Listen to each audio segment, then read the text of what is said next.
क्षितिश चंद्र पट्टनायक साधारण संपादक Odisha pharmacy officer सेवा संघ। आज आम भुवनेश्वर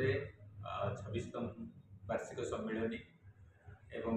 साधारण परिषद बैठक थिला। आम मुख्य अतिथि माननीय स्वास्थ्य मंत्री ओडिशा सरकार एवं ता सहित स्वास्थ्य निर्देशक एवं बहुत गण्यमान्य व्यक्तित्व आसी नीति निर्धारक राज्य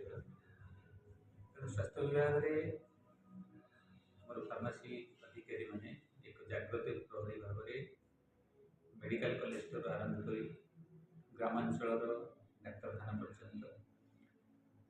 साधारण जनता ओडार जो निष्पेषित जनता जो रोगी सेवा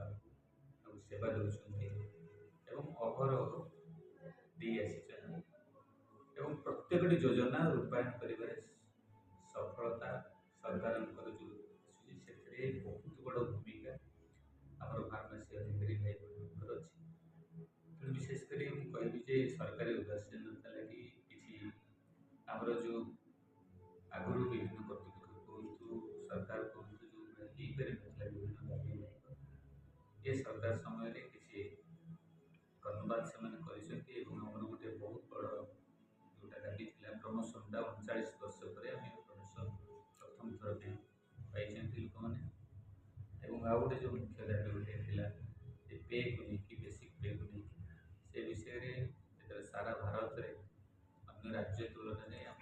ओडिशा फार्मेसी अधिकारी मैंने कम पाँच गोटे कंपेरेटिव